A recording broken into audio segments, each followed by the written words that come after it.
آپ سن رہے ہیں مفہوم القرآن، سورہ آل عمران، رکوع نمبر 19۔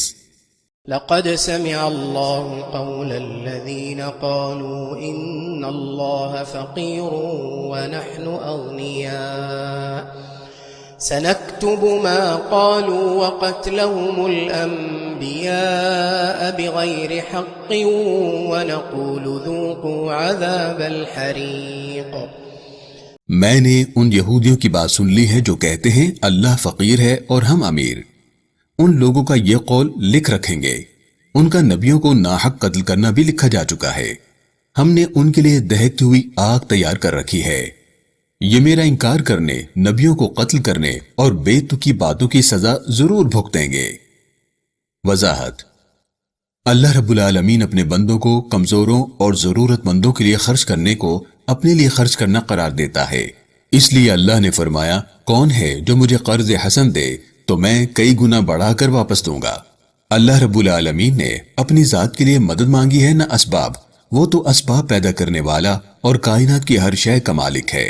رسول اللہ صلی اللہ علیہ وآلہ وسلم نے جب کمزوروں اور ضرورت مندوں کی مدد کرنے کے لیے اللہ کا پیغام لوگوں تک پہنچایا تو یہودی اس کا مذاق اڑانے لگے۔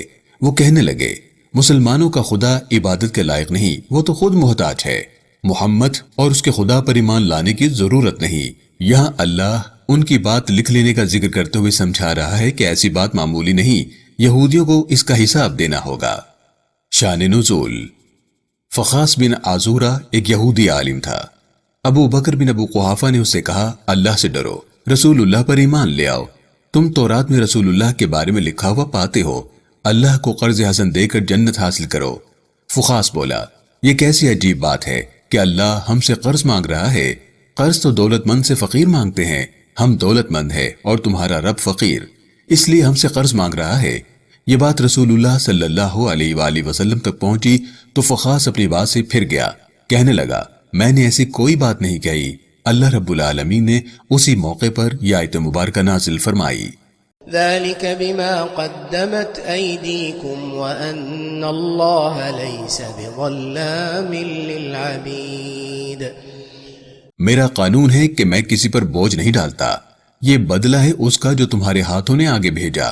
جس کسی نے نیکی کی اس کے لیے انعام، جس نے ظلم، نافرمانی اور گناہ کیے وہ اپنے کیے کی سزا پائے گا۔ یہودی اس قسم کی باتیں بنا کر نبیوں کو قتل کر کے، میرے احکام کا انکار کر کے اور خوب پہچاننے کے باوجود میرے رسول کا انکار کرتے ہیں۔ یہی وہ اعمال ہیں جو انہوں نے آخرت کے لیے بھیجے ہیں۔ میں کسی سے بے انصافی نہیں کرتا۔ الذين قالوا إن الله عهد إلينا ألا نؤمن لرسول حتى يأتينا بقربان تأكله النار قل قد جاءكم رسل من قبلي بالبينات وبالذي قلتم فلم قتلتموهم إن كنتم صادقين۔ میرے رسول، یہودی جھوٹ بولتے ہوئے کہتے ہیں، اللہ نے ہم سے عہد لیا ہے کہ ہم اس وقت تک کسی نبی یا رسول پر ایمان نہ لائیں گے جب تک وہ ایسی قربانی پیش نہ کرے جسے آگ کھا جائے۔ آپ ان سے کہیے، مجھ سے پہلے اللہ نے تمہارے پاس کئی نبی بھیجے جو واضح نشانیاں لے کر آئے، وہ تمہاری کہی ہوئی نشانی بھی لے کر آئے۔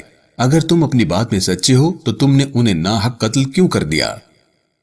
شان نزول: قعب بن اشرف، فخاس بن عزورہ، وہب بن یہودہ، مالک بن سیف اور حیی ابن اخطب رسول اللہ کے پاس آ کر کہنے لگے، اللہ نے تورات میں ہدایت دی ہے کہ کسی نبی یا رسول کے دعوے دار پر ایمان نہ لائے جب تک کہ وہ ایسی قربانی پیش نہ کرے جسے آگ کھا جائے۔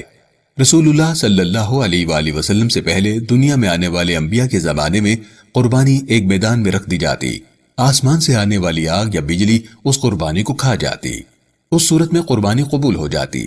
رسول اللہ اور آپ پر ایمان لانے والوں کے لیے قربانی کا گوشت اللہ نے حلال قرار دیا، جس سے میدان میں قربانی رکھنا اور آگ کا اسے کھا جانا ختم کر دیا گیا۔ یہودیوں کا اعتراض تھا کہ قربانی میدان میں رکھی جائے اور آگ کے کھا جانے کی صورت میں اسے قبول سمجھا جائے۔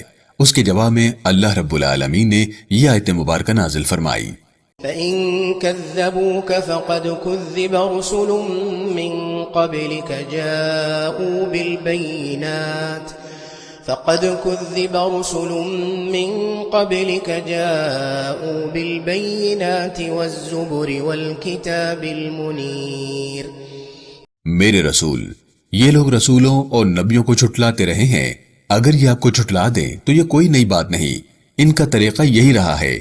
انہوں نے واضح نشانیوں، صحیفوں اور حق کو روشن کرنے والی کتاب لانے والے رسولوں اور نبیوں کو جھٹلایا۔ آپ اس پر غم نہ کریں، میں نے مقررہ مدت تک ان کو مہلت دے رکھی ہے، جس کے بعد یہ لوگ اپنا انجام دیکھ لیں گے۔ وضاحت۔ اس آیت مبارکہ میں اللہ رب العالمین تسلی دیتے ہوئے یہودیوں کا ایمان اور طریقہ رسول اللہ کے سامنے واضح کر رہا ہے۔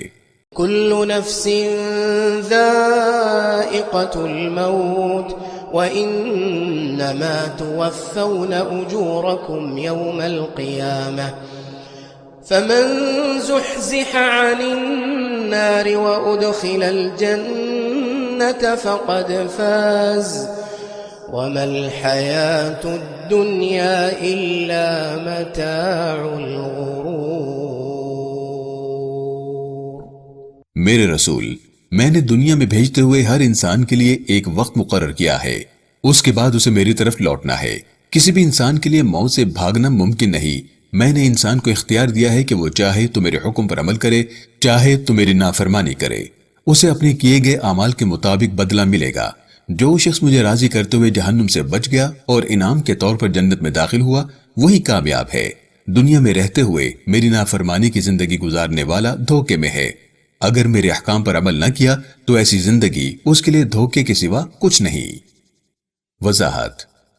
کسی شخص کے پاس اسباب اور نعمتوں کا ہونا یا دنیا میں رہتے ہوئے کسی کی زندگی میں مشکلات و پریشانیوں کا رہنا اس کے کامیاب یا ناکام ہونے کی دلیل نہیں۔ اللہ رب العالمین نے انسانوں کو مختلف حالات میں پیدا کیا، اس لیے ہر انسان کا امتحان اسے دی گئی نعمتوں یا پیش آنے والی مشکلات میں اللہ کے حکم پر عمل کرنے یا نہ کرنے پر ہوگا۔ دنیا میں انسان اس لیے بھیجا گیا کہ وہ دیے گئے حالات و نعمتوں کے ساتھ اللہ کے حضور کامیابی سمیٹ کر لوٹا ہے یا ناکامی۔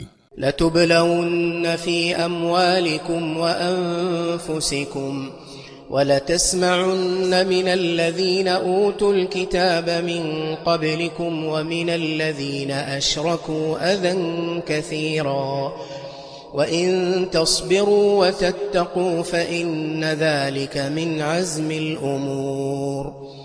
بے شک میں ایمان والوں کو جان اور مال کے نقصان سے آزماؤں گا، میں تمہیں بھوک، خوف اور پھلوں کی کمی سے بھی آزماؤں گا۔ جنہیں میں نے تم سے پہلے کتاب دی یعنی اہل کتاب اور مشرک تمہارا دل دکھانے کی باتیں کریں گے، تمہیں چاہیے کہ تم اس پر صبر کرتے رہو۔ میں جانتا ہوں کہ ایسی صورتحال میں صبر کرنا ہمت والوں کا کام ہے۔ تم مجھے اپنا مالک مان کر، مجھے اپنی شہرک سے قریب جان کر میرے حکم پر عمل کرتے رہو تو کامیابی یقینی ہے۔ وضاحت۔ جنگ احد میں مسلمانوں کو جانی نقصان اٹھانا پڑا۔ اس جنگ کے بعد منافق اور یہودی مسلمانوں کو تانے دیتے رہے۔ مسلمانوں کے لیے یہ بہت مشکل وقت تھا۔ اللہ اس وقت اپنے بندوں کا حوصلہ بڑھاتے ہوئے کامیابی کا راستہ سمجھا رہا ہے۔ یہ حکم ایسا ہے کہ صبر کرنے سے دشمنی دوستی میں بدل جاتی ہے۔ رسول اللہ صلی اللہ علیہ وآلہ وسلم کی زندگی اس کی سب سے بڑی مثال ہے۔ بدترین دشمن رسول اللہ کے صبر کرنے اور اچھے اخلاق کی وجہ سے آپ کے جاں نثار بن گئے۔ وَإِذْ أَخَذَ اللَّهُ مِيثَاقَ الَّذِينَ أُوتُوا الْكِتَابَ لَتُبَيِّنُنَّهُ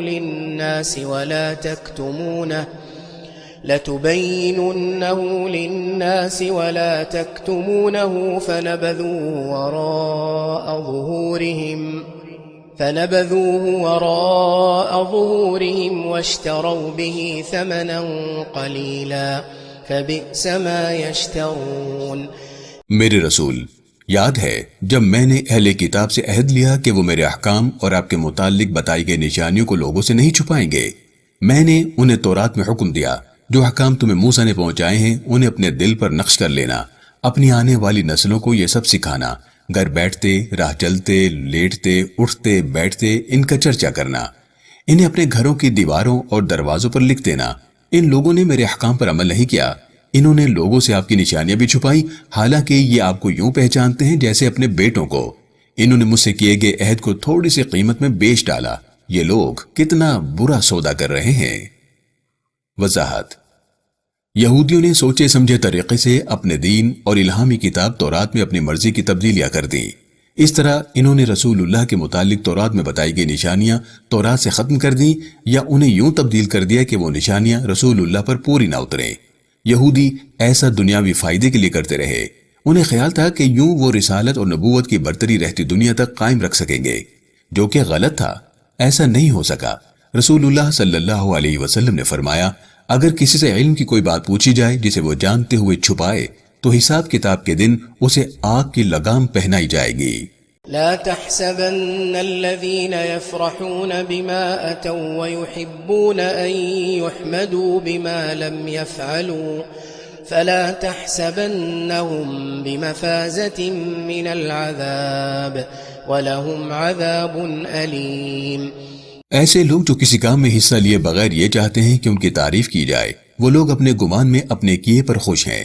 ہرگز یہ نہ سمجھنا کہ یہ لوگ عذاب سے بچنے میں کامیاب ہو جائیں گے، میں نے ان کے لیے دردناک عذاب تیار کر رکھا ہے۔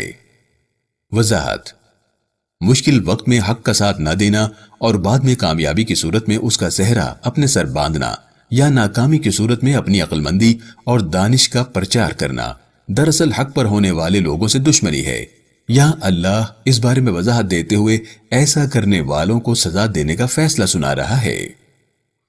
شان نزول: مسلمانوں پر مشکل آتی تو منافق ہیلے بہانے بنا کر کنارہ کر لیتے تھے۔ مسلمانوں کے نقصان کی صورت میں اپنی عقل اور فیصلے کی لوگوں سے داد چاہتے تھے۔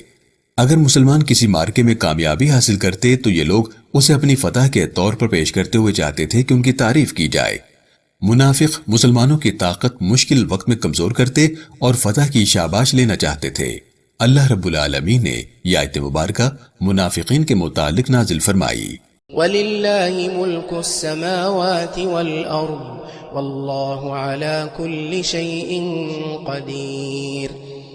آسمانوں اور زمین کا مالک میں ہی ہوں، بے شک میں ہر چیز پر قدرت رکھتا ہوں۔ آگہی: یہاں سورہ آل عمران کا 19واں رکوع مکمل ہو گیا ہے۔ اس رکوع میں 9 آیات بینات ہیں۔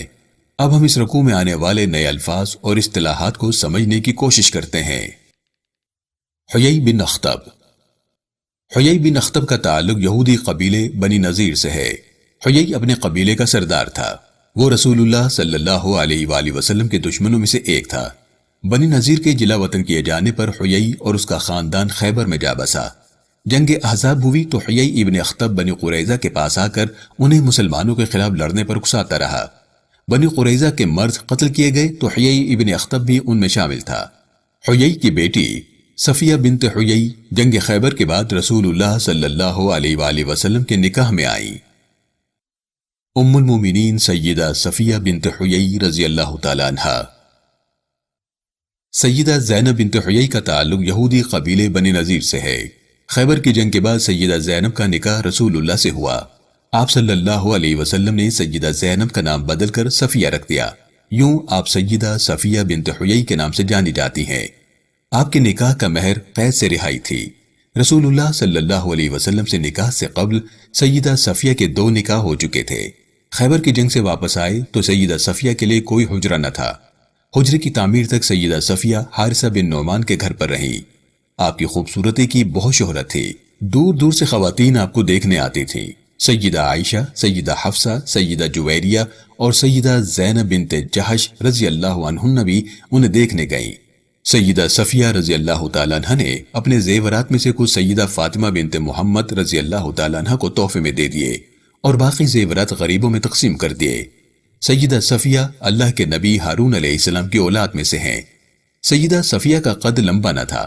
آپ نے اون پر سوار ہونا ہوتا تو رسول اللہ انہیں اپنا گھٹنا پیش کرتے۔ آپ رسول اللہ کے گھٹنے پر پاؤں رکھ کر اون پر سوار ہو جاتی۔ سیدہ صفیہ رضی اللہ عنہ کا بیان ہے، رسول اللہ مجھے اون پر سوار ہونے کے لیے اپنا گھٹنا پیش کرتے تو مجھے بہت عزت کا احساس ہوتا۔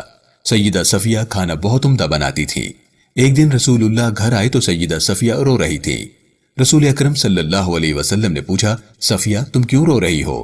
سیدہ صفیہ بولی، اللہ کے رسول، آپ کی بیوی حفصہ بنت عمر نے مجھ سے کہا ہے کہ ہم تم سے افضل ہیں۔